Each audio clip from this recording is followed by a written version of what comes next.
This team is not taking a beating whatsoever. Welcome,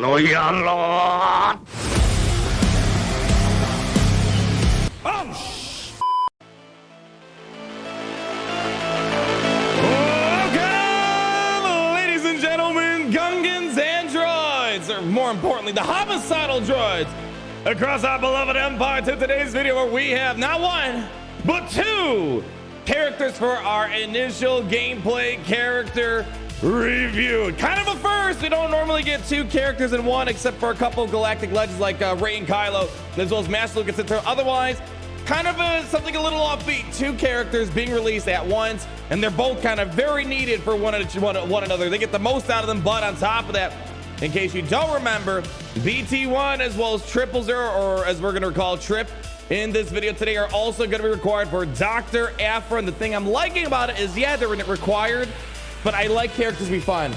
And let me say, these guys are the most fun characters so far, in my opinion, this year in 2022. Long story short, basically we got a new Dark Trooper on our hands. Second long story short, these guys cost $1,000 together. Probably lost money, but we got ways to rectify that. Gary, hit it! While I chill in my meditation chambers, I often like to play one of my favorite mobile games, Raid Shadow Legends. Hold on, what do I gotta say? Raid brings a true console level experience to your home. They have over 600 champions.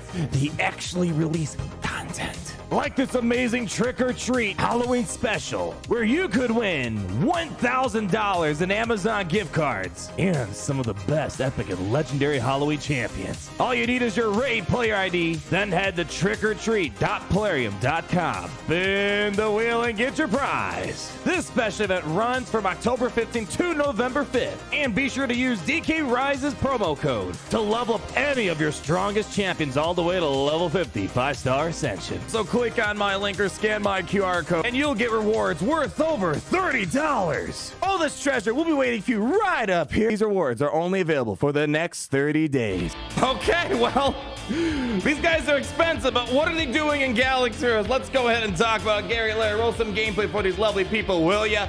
As I said, the long story short of it, and it's very easy to make me like a character when they're true high single fire damage. BT-1 is a new Dark Trooper, Fennec Shand of Star Wars Galaxy Heroes. Heavy hitting son of a gun.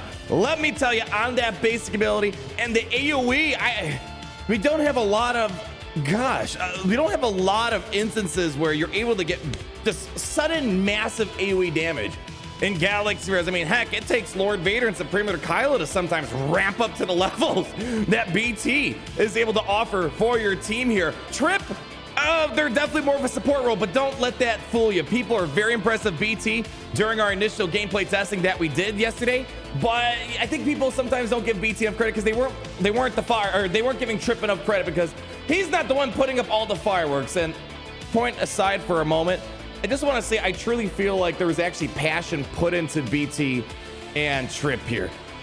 Ben Solo, I felt nothing. Ben Solo felt more like a function needed for Rey. I didn't feel no passion. The polygons, the artwork, animations weren't really all that great for Ben Solo. These guys are going to feel that passion.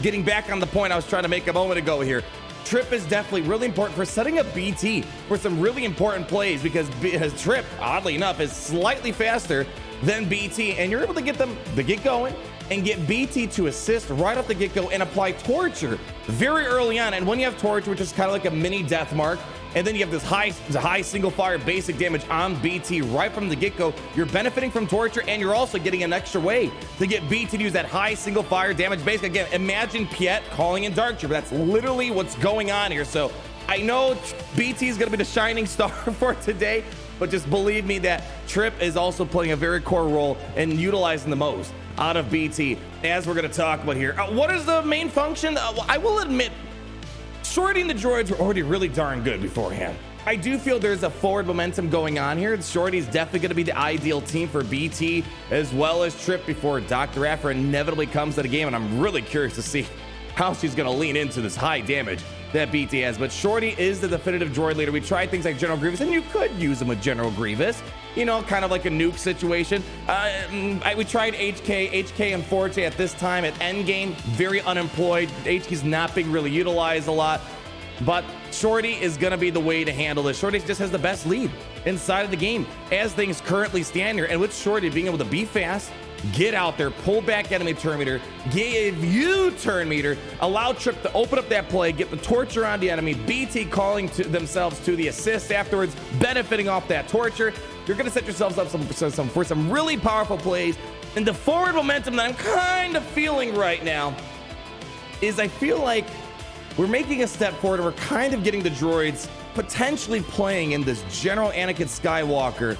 And this is weird to say, but maybe even Darth Malgus realm. I don't want to get too carried away with the Darth Malgus part. Of course, this is squad arena. Testing. No Omicrons on these guys today. So you're not going to see the full picture. I don't want to get cocky. So we got our first true non-legendary, non-galactic legend, non-Datacron, off-meta counter Darth Malgus. I'm not saying that today. What I'm saying is I can see this team leading up to potentially something like that down the road, maybe with more time, or maybe with Dr. Aphra leading these droids, and heck, maybe even Hondo will be a part of the equation here. But what I'm saying is this is stuff that normally Shorty was not really able to get out there in front of and start handling. But luckily, because of Trip opening up the battle after Shorty does her thing, when you're using Specialized and Torch, this is especially notable in the General Anakin Skywalker battles, or even I kind of see this as a way of getting a turn one kill. You start off, you specialize in torture, you're going to inflict torture on someone, and then you're going to call BT in for these, and for a lot of times you can just one-shot a character and get him out of there. Other times, like in General Anakin Skywalker's case, if you can outrun Captain Rex and get that play going, get the torture on BT, assists on gas, and then BT takes one more turn and gets gassed down.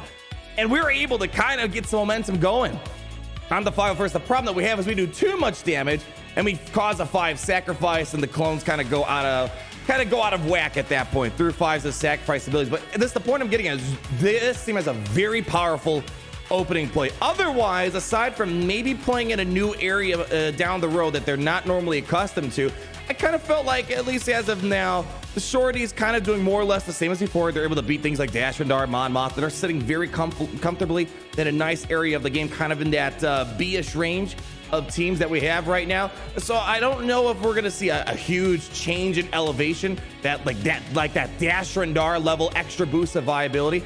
It seems like this is just going to be their temporary home right now. But with that said, you can still get a lot of stuff done with these guys here. And how about we actually talk about more in depth what all these individual abilities are doing here, because some of them quite surprise me.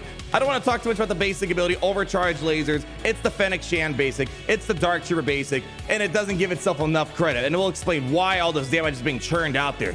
You're going to deal damage to a target enemy 3 times, so it's almost like a Dark Trooper. When you got 3 stacks of the Dark Trooper, you boom, boom, you get the hit 3 times, you're inflicting a damage over time, which is all right. Keep in mind, these debuffs that you're applying, the core team is, you're going to want to have T3 for it. It's kind of a staple thing for the droids to really eke out all that damage. Agent of Destruction, the AoE ability, which at times again, this is Relic 5 gameplay.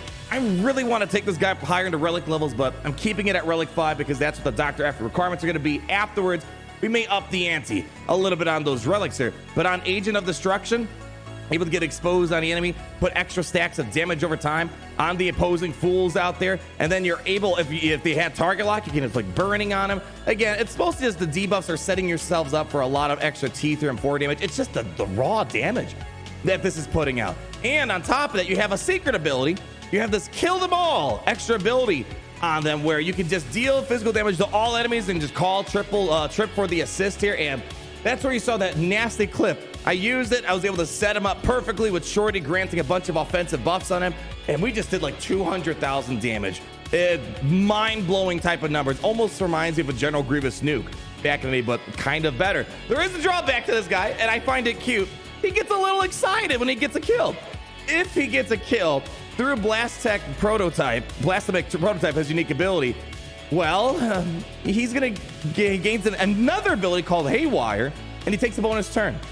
The problem is you're hurting your own team as well as the enemy team. Granted, you're going to take 75% less damage, but it's kind of funny to see him kind of get excited and then he goes to town. Again, the animations are pretty on point. Some of the better animations than Galactic Legends.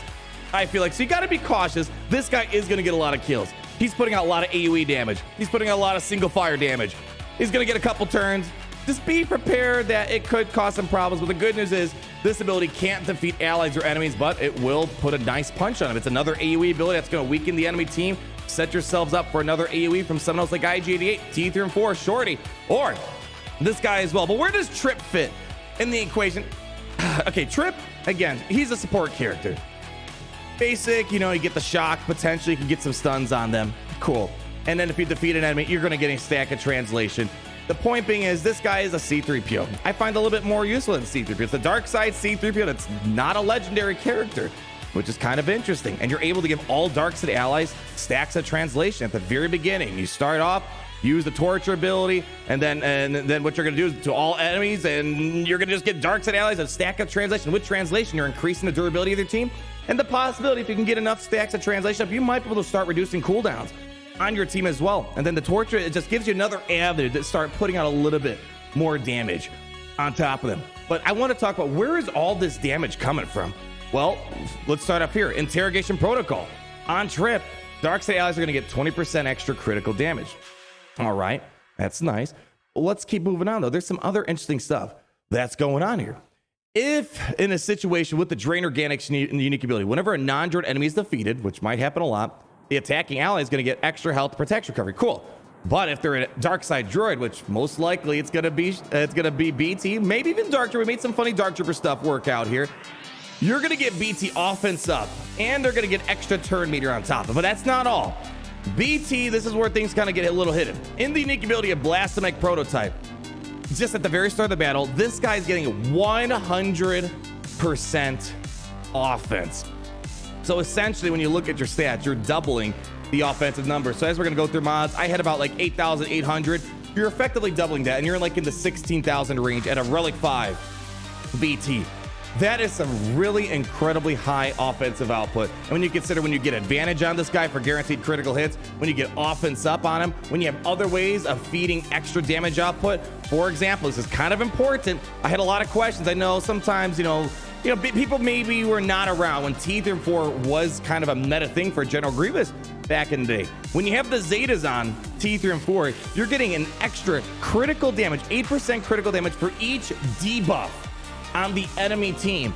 And when you're getting all those damage over time, the burning, the target locks, all these other things applying on the enemy, you're juicing up the critical damage that's inevitably going to be on this team. And then, of course, on top of it, with Master Gearhead before the Omicron, you're getting an extra 100% defense penetration. So when you're taking all that into consideration, you're setting up BT to be one of the highest hitting damage characters in the game. AoE damage, whether from the Agent of Destruction or whether from the granted ability. Kill them all!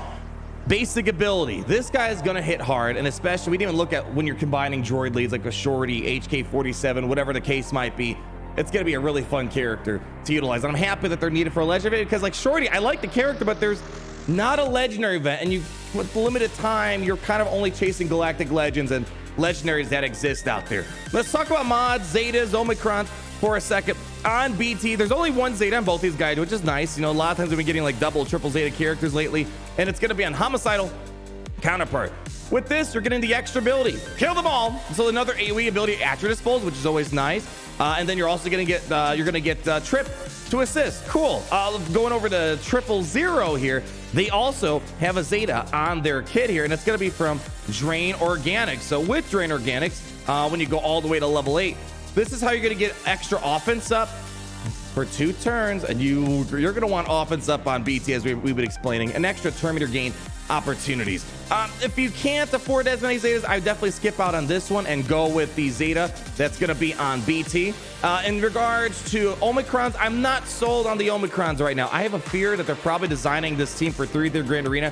My issue is Omicrons are very lucrative, very tough to get, and they're already narrow to specific parts of the game. If it's going to be for Grand Arena, I wish it was just for the totality of Grand Arena. An Omicron that's only working half of the year, not very appealing, in my opinion here. But if you like 3-3, it might be something to look into. But right now, I definitely recommend we pass out on that. Same thing of Trip. It's only for 3v3 Grand Arena. I wish it was for the entirety of Grand Arena. Mods, no-brainer stuff here. Literally just offense this guy out of its mind. Offense on the arrow, offense on the triangle, offense on the cross, and of course, we're gonna get extra offense up here. Speed, you don't need to worry too much about. They already have some really good base speeds to work with. Most likely, BB-8 or Short are gonna handle the turn meter speed aspect of it all. You wanna get that physical offense as high as you can, and man, I see myself getting this character to Relic 8. Down the road, after Dr. F is unlocked, we do the bare minimum Relic requirements, which is Relic 5. Trip, not much of a damage dealer. Speed, you just want to get as many turns up there as possible. I do like the idea of durability to keep him around as much as possible too. So really, I would just worry about getting as much speed in them. And the good thing is they're a couple points faster than BT. Again, these guys are in the 170, 180 range, so very good speeds that you can work with. And when you consider droids, besides all the damage potential, they have a lot of speed and turn meter potential. So it should be fairly easily possible to get these guys out and about, and you just want to get him out as soon as possible, because when you do specialized torture, get the torture on, and then you go ahead and you get BT for the assist there. So otherwise, definitely the Shining Force member is going to be this right. Gary, no, don't you dare up. No, okay, we got to hurry up. I guess Gary said we got to update for Windows apparently. Gosh, Microsoft's always up my wazoo here. Nonetheless, despite Windows update notifications, I'm worried that we might lose our recording here. Droids, am I right? I had a lot of fun with these guys. That's kind of one thing I look for. Again, it's a game. I don't want to feel like I'm just getting a character for a function. I want to have fun looking at them. I want to have fun pressing the few buttons that they have. And for sure, I feel out of all the characters here, I feel like the most passion we're put into these guys. And with Dr. Aphra down the road, I can imagine Dr. Aphra, these two droids. I'm hoping Hondo will have a more dedicated team, because Hondo can call someone to assist. Imagine you have Trip calling BT for the assist, and then you have Hondo calling BT for the assist. Sounds interesting, but there's only one more character. What will that last character be for Dr. F? Would love to hear your thoughts. But until then, all you maniacal droids out there, sit back, relax, enjoy the the homicidal nature of these droids. And always remember, while you're on that killing spree, it's great to be in the Empire today.